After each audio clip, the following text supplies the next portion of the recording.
여러분 안녕하세요, 공민입니다. 오늘 말씀드릴 주제는 이겁니다. 증여 행렬은 계속된다. 선생님 안녕하세요. 네, 안녕하세요. 예. 오늘은 저희가 썼던 책 금융영업 트렌드, 이 책이고요. 이 책의 5장의 내용들 중에서 저희가 좀 말씀드릴 만한 내용들을 엮어가지고 하나씩 소개를 해드리고 있습니다. 오늘은 이제 증여에 대한 얘기인데, 최근에 증여의 흐름을 보면 언론에서 보면 굉장히 좀 많아지고 있는 추세. 그래서 자산가들 사이에서도 증여가 화두가 되고 있는 것 같고, 그리고 뭐 부동산을 예전에 그 2주택 뭐 세금 문제 때문에 자녀에게 증여한 경우, 그리고 법인의 대표이사들이 또 주식을 자녀에게 증여하는 경우, 이런 것들이 많아지는 것 같아요. 네. 좀 증여의 어떤 현황 이런 게 좀 어떤가요, 요즘? 예. 국세청에서 매년 발표하는 그 국세 통계라는 게 있습니다. 이 국세 통계를 보면은 매년 이제 꾸준하게 증가하는 항목이 있는데요. 바로 이 상속세하고 증여세라는 겁니다. 이 두 가지 세금은 서로 이제 불가분의 관계에 있다고 이제 볼 수가 있는데요. 상속세가 계속해서 이제 늘어난다는 것은 이제 단순히 사망자 수가 늘어나서라기보다는 피상속인이 남긴, 그러니까 돌아가신 분이 남긴 재산 가액이 과거보다 계속 이제 증가하고 있기 때문이 이제 주 원인으로 이제 볼 수가 있습니다. 실제 우리나라 연간 이제 사망자 수 통계를 보면요, 2015년 대비해서 2020년에, 그러니까 그 5년 사이에 약 한 10.6% 정도가 증가를 했다고 합니다. 그런데 상속세를 신고한 인원은 같은 기간 동안 증가율이 무려 한 54.4%에 이른다는 그런 이제 통계가 나와 있습니다. 이들의 이제 상속 재산 가액 자체는 또 한 110% 정도, 그러니까 2배 이상이 증가한 걸로 나타나고 있습니다. 기본적으로는 그러면은 이제 아무래도 나라가 이렇게 부자가 돼가니까 자산을 남기는 사람들도 많아지는 걸로 봐야 되나요? 네. 과거에는 뭐 상속세 하면은 재벌이나 뭐 고액자산가들만 내는, 아주 특권층만 내는 세금이다라고 이제 생각하는 경향이 강했는데요. 이제는 그렇지 않고 상당히 이제 좀 보편화돼 가고 있다라고 이제 보시면 됩니다. 상속세 신고 인원이 지금 보면 한 2020년에 10,000명이 넘었습니다. 10,000명이 넘었다는 얘기는 전체 사망자 수 기준으로 해서 약 3.3% 정도가 상속세를 신고를 한다라는 겁니다. 3.3%면 꽤 높은 숫자라고 봐야 되네요. 생각보다 상당히 좀 높다라고 아마 느끼실 거예요. 이제는 상속세가 우리 생활에도 점점 밀접하게 다가온 어떤 이제 그냥 일반인들도 내야 되는 세금이다라는 인식을 좀 가지실 필요가 있습니다. 우리 흔히 뭐 상위 1%, 상위 1% 이런 얘기하는데 쉬운 말로 그냥 상위 3.3%는 상속세를 납부해야 된다. 맞습니다. 이런 걸로 볼 수 있겠네, 그죠? 맞습니다. 그러면은 상속세가 이제 이렇게 점점 많아지니까, 그러면 이제 그거에 따라서 증여도 이렇게 많아진다, 이렇게 봐야 되나요? 그러니까 상속세가 좀 우리가 상식적으로 알면 보면은 세금이 이제 과도하니까 미리 좀 증여를 하기 때문에 이렇게 좀 증여가 많아진다고 봐야 될까요? 뭐 최근에 어떤 언론 보도를 이제 보시면은 증여가 굉장히 많아지고 있다라는 얘기를 아마 많이 들으셨을 거예요. 이렇게 이제 증여가 활발해지는 이유가 이제 몇 가지로 좀 살펴볼 수가 있는데요.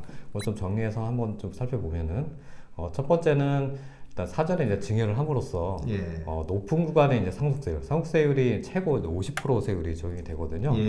그거보다 좀 낮은 세율의 증여세율로 좀 세금을 종결하겠다라는 이제 그런 생각이 좀 강하다고 볼 수가 있고요.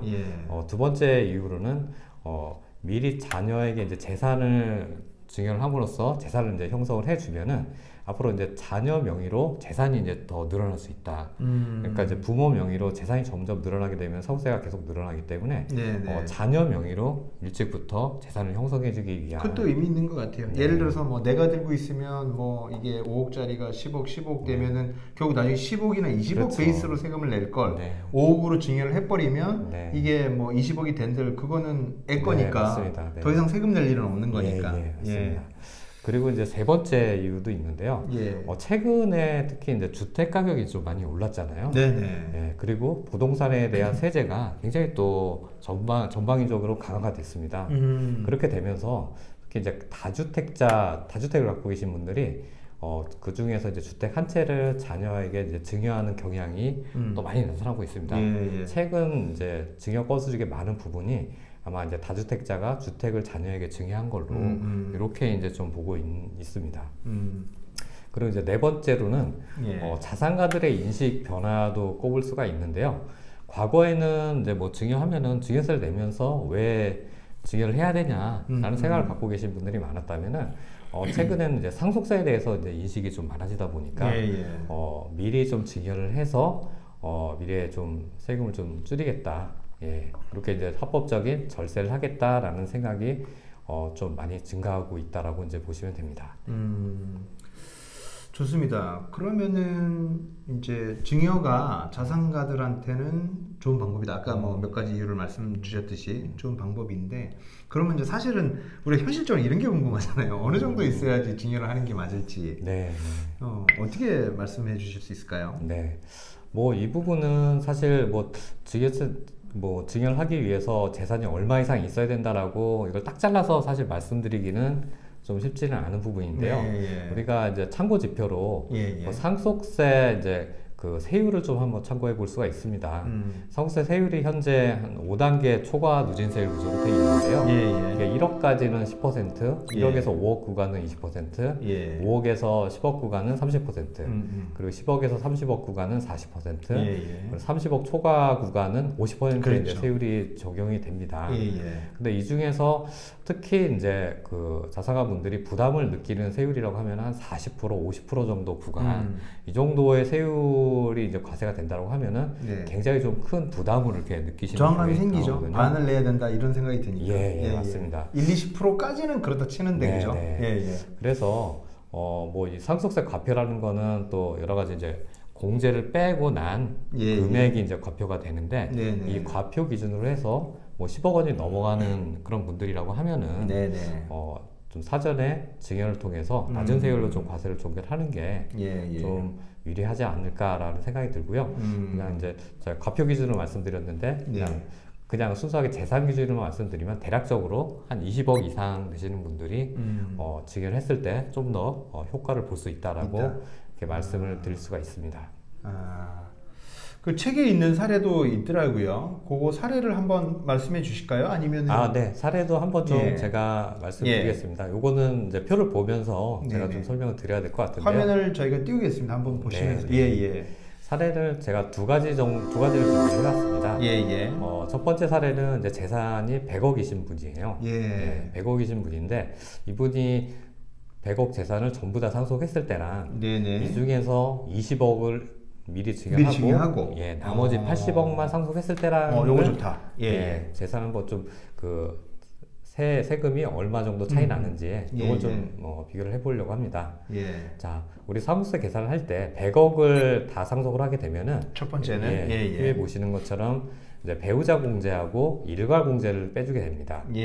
뭐 배우자 공제는 최대로 받을 수 있는 게 30억이에요. 그래서 이 사례에서는 이제 최대로 공제가 되는 케이스이기 때문에 30억을 공제를 했고요. 그리고 일괄 공제는 이제 5억 원을 또 공제를 받을 수가 있습니다. 그래서 총 35억 공제가 되고 나서 과표가 65억이 되는 케이스예요. 65억이라고 하면은 이제 과표 30억이 넘기 때문에 50% 세율이 적용이 되고 이제 누진공제 4억 9천을 빼면은 산출세액이 27억 9천만 원이 나옵니다. 그리고 이제 신고세 공제라고 해서 상속세는 이제 6개월 안에 상속 개시 속한 달에 이제 6개월 내에 신고 납부를 하시게 되면은 3%를 또 공제를 해줘요. 이걸 빼고 나면 최종 세부담액이 약 27억 정도가 나옵니다. 이 정도가 나오는데 만약에 이분이 20억을 사전에 증여를 하게 되면은 이제 20억에 대해서는 증여세를 부담하고요. 나머지 80억에 대해서만 상속세를 부담을 하게 될 겁니다. 자, 이것도 이제 계산해 보면은 20억 증여한 부분에 대한 증여세는 20억 원에 대해서 증여예산 공제 5천만 원을 해줘요. 이거는 이제 성인 자녀한테 증여를 한 케이스를 가정한 겁니다. 그랬을 때 이제 5천만 원 공제를 하고 과표가 19억 5천. 자, 세율 구간이 그러면은 이제 10억에서 30억 사이기 때문에 40%가 되죠.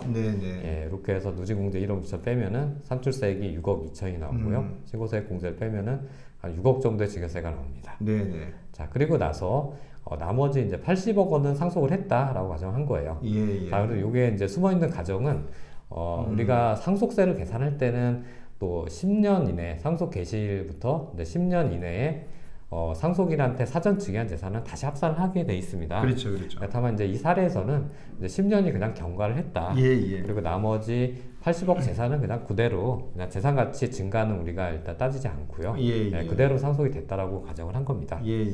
자, 그렇게 했을 때 이제 80억 원에 대해서 이제 상속세를 쭉 한번 계산해 보면은 납부할 세액이 한 17억 3천만 원 정도가 나와요. 자, 이렇게 하면은 이제 아까 말씀드린 그 증여세 납부한 거랑 이번에 상속세랑 해서 합산을 해보면은 약 22억 3,700만 원 정도가 나옵니다. 근데 아까 사례에서 100억 원을 전부 상속했을 때는 한 27억 정도를 부담을 했었죠. 자, 결과적으로 우리 20억 원을 증여했을 때 총 부담세액이 약 4억 6천만 원 정도 유리하다는 것을 알 수가 있습니다. 이렇게 이제 좀 세금 부담이 줄어든 이유는 우리가 이분이 이제 50% 세율 구간에 이제 가시는 분인데 20억 증여를 함으로써 20억에 대해서는 다시 10%부터 40%까지의 누진세율이 적용이 됨으로써 50% 세율 구간이 이게 낮은 세율로 전환이 됐다고 보시면 됩니다. 좋습니다. 결국 정리를 해보면은 100억 정도 있는 분은 20억을 증여, 80억을 상속했었을 때 확실히 사전 증여 효과는 있다, 크다 이렇게 볼 수 있고요. 두 번째로 말씀 주실 사례는 뭔가요?